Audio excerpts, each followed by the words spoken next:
Testament and Death of Moses by Luca Signorelli or Bartolomeo della Gatta. The Testament and Death of Moses, also known as Moses' Testament and Death, is a large fresco, 350 centimeters times 572 centimeters, executed around 1481 to 1482 on the south wall of the Sistine Chapel in the Vatican. It forms part of the late 15th century wall decoration cycle depicting the life of Moses, which parallels the life of Christ on the opposite north wall.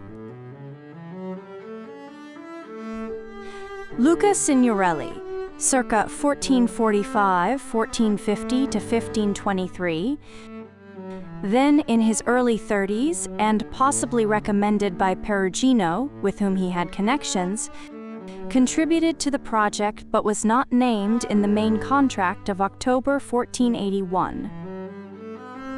He is documented in the chapel shortly after Perugino left in 1482. The specific fresco was traditionally attributed to Signorelli, and sometimes solely to him, by Giorgio Vasari in the 16th century. However, modern scholarship attributes the majority of the execution to Bartolomeo della Gatta, also known as Bartolomeo di Pietro d'Antonio Dei, circa 1448 to 1502, an artist influenced by Piero della Francesca's clarity and the early style of Perugino. Signorelli's hand is now generally limited to a few dynamic, anatomically expressive figures. This was one of Signorelli's early major works, showing the influence of his training under Piero della Francesca, broad modeling of forms, combined with a growing interest in energetic human anatomy and movement, possibly drawn from Antonio Pollaiolo. The fresco closes the Moses cycle on the south wall and was part of a larger decorative scheme that included the later addition of Michelangelo's ceiling, 1508 to 1512, and Last Judgment, 1536 to 1541. Detailed explanation and composition. The fresco employs a continuous narrative technique common in Renaissance art, depicting multiple episodes from the final chapters of Moses' life, primarily Deuteronomy chapters 31 to 34, across foreground and background planes. Events unfold simultaneously rather than sequentially, with the eye guided from right to left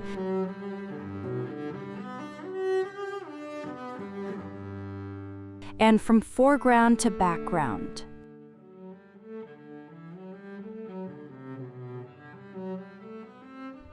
Moses is consistently identifiable by his yellow garments and green cloak, a convention across the cycle. The artist makes extensive use of gold for rays of light, halos, and highlights to emphasize divine radiance and sacred objects. Deuteronomy chapters 31 to 34. These chapters shift from Moses' earlier legal and covenant speeches to his final acts.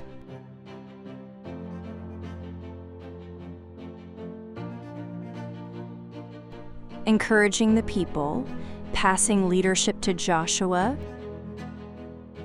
delivering a prophetic song and tribal blessings, and ultimately dying just outside the Promised Land. The narrative emphasizes themes of covenant faithfulness, leadership succession, divine judgment and mercy, and the transition from wilderness wandering to conquest of Canaan. Deuteronomy chapter 31, Moses, farewell charge, succession to Joshua, and the law as witness. Moses, now 120 years old and barred by God from entering the Promised Land due to an earlier incident at Meribah, addresses the entire assembly of Israel. He reassures them that God himself will cross the Jordan ahead of them, destroy the enemy nations, and fight on their behalf. He repeatedly urges the people, and especially his successor, Joshua, to be strong and courageous, because the Lord will never leave or forsake them. Det 31-1-8.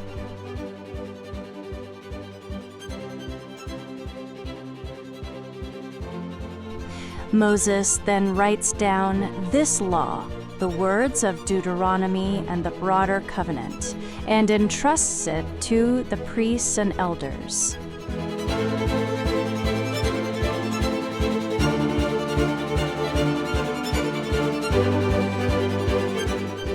He commands that every 7 years, during the Festival of Tabernacles, Sukkot, the law must be publicly read aloud to all Israel, men, women, children, and foreigners.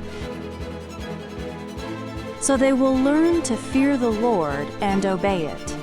Deuteronomy 31, 9-13. God appears in a pillar of cloud at the tent of meeting.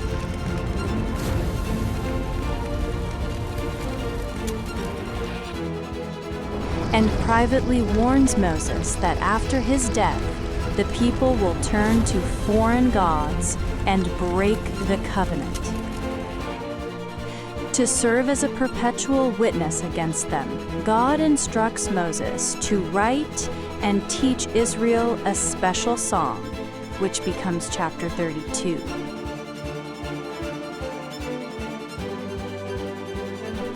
Moses publicly commissions Joshua before the people, and the chapter ends with Moses finishing the written law and commanding the Levites to place it beside the Ark of the Covenant as a permanent testimony. Deuteronomy chapter 32, the Song of Moses, prophetic poem of warning and hope. This long, powerful poetic song, sometimes called the Ha'azinu after its first Hebrew word, is recited by Moses to all Israel. It functions as both a historical review and a prophetic warning. It praises God as the rock, perfect, just, and faithful, who chose Israel as his special possession. It recounts how God cared for Israel in the wilderness like an eagle for its young, yet Israel grew fat, complacent, and turned to no gods, idols. It predicts future apostasy. Israel will provoke God's anger, leading to terrible judgment and scattering among the nations.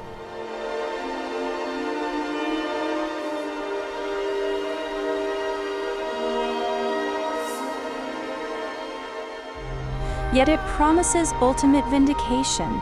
God will judge Israel's enemies, have compassion on his people, and restore them. The song ends with Moses urging the people to take these words to heart as life-giving teaching. This chapter is one of the most theologically dense poetic sections in the Torah. Deuteronomy chapter 33. Moses, final blessing on the tribes of Israel. In his last public act before ascending the mountain, Moses pronounces poetic blessings on each of the 12 tribes of Israel, similar in style to Jacob's blessings in Genesis chapter 49. The blessings are individualized. They invoke God's protection, prosperity, and strength for each tribe. Levi receives special emphasis on its priestly role. The blessings culminate in a majestic vision of Israel dwelling securely under God's care. This chapter is a hopeful, forward-looking benediction that envisions the tribes settled and thriving in the land they are about to enter.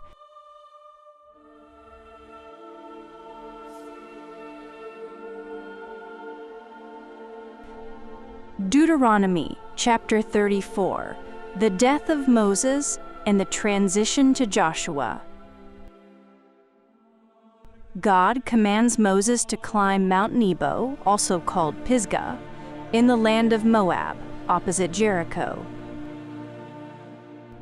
From the summit, the Lord shows Moses a panoramic view of the entire Promised Land, from Gilead in the north to the Negev in the south, and from the Mediterranean Sea in the west to the Jordan Valley and Zoar in the east.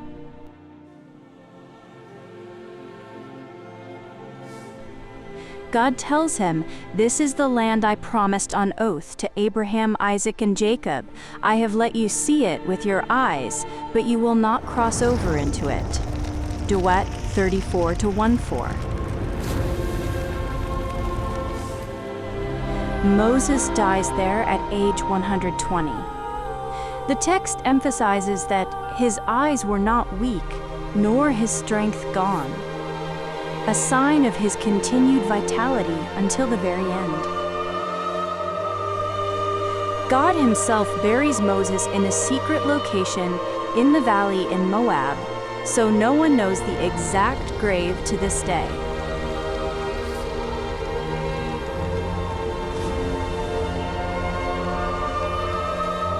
The Israelites mourn Moses for a full 30 days in the plains of Moab. Joshua, son of Nun, is then filled with the spirit of wisdom and officially succeeds Moses as leader. The people obey him as God had commanded. The book and the Torah close with a final tribute. Since then, no prophet has risen in Israel like Moses, whom the Lord knew face to face. For no one has ever shown the mighty power or performed the awesome deeds that Moses did in the sight of all Israel. Duet 34, 10-12. Now that we know the background story, let's look back at the painting. Key scenes read roughly right to left. Right foreground, main scene. The elderly, 120-year-old Moses sits elevated on a rise or throne-like structure, addressing the Israelites while holding his staff and an open book, the Law or Testament. Golden rays emanate from his head, referencing the biblical description of Moses' radiant face after descending Mount Sinai, Exodus chapter 34, verses 29-35. At his feet is the open Ark of the Covenant, revealing the jar of manna and the 2 tablets of the law, symbols of God's covenant and provision. A large crowd of Israelites, men, women, children in varied, colorful Renaissance attire, listens attentively. This group represents the new generation born during the 40 years of wandering in the desert, ready to enter the Promised Land. Left foreground. Moses appoints Joshua as his successor. Joshua kneels before Moses, who hands him the staff of leadership. Moses' cloak is open, revealing a red lining, adding dramatic emphasis to the act of succession.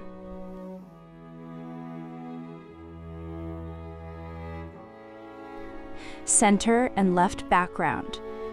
Moses is led by an angel up Mount Nebo, where he is shown a panoramic view of the Promised Land, which he himself will never enter, as punishment for an earlier transgression. Moses descends the mountain, holding his baton staff.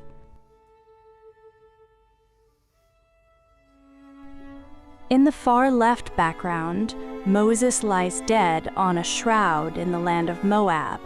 The Israelites gather around his body in mourning. He was buried by God, and the people mourned him for 30 days. The landscape on the right and background includes rolling hills, trees, distant architecture, and a sense of depth, creating a spacious, harmonious setting typical of Umbrian and Florentine Renaissance style.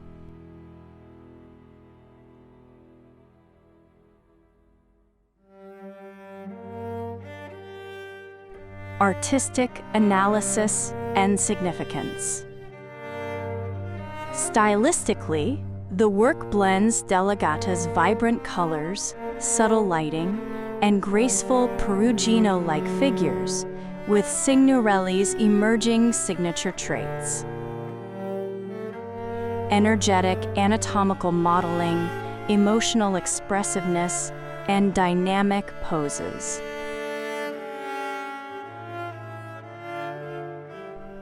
Art historians identify Signorelli's contributions, specifically in the seated nude youth, central foreground, the two clothed figures viewed from behind,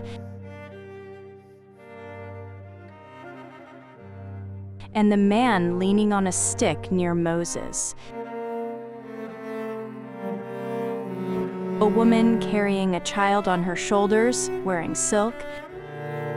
Figures notable for their muscular vigor, contrapposto, and emotional intensity add rhythmic variety and classical sculptural quality to the procession.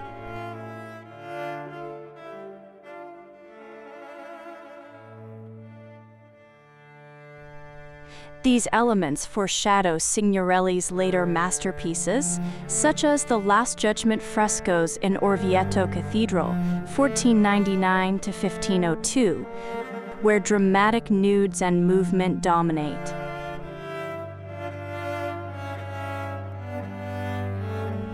The seated nude has even been cited as a possible early influence on Michelangelo's ignudi, nude male figures, on the Sistine ceiling.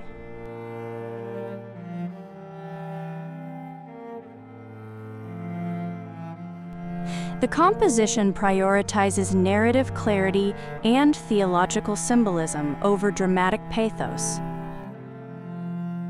There is no overt tragedy in Moses, death, but rather a calm affirmation of divine will, covenant continuity, and orderly succession.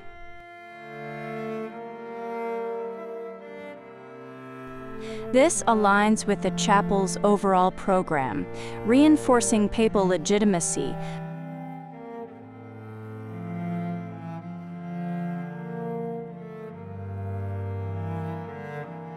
by paralleling Moses' right pointing arrow Joshua with Christ, right pointing arrow Peter, and the popes.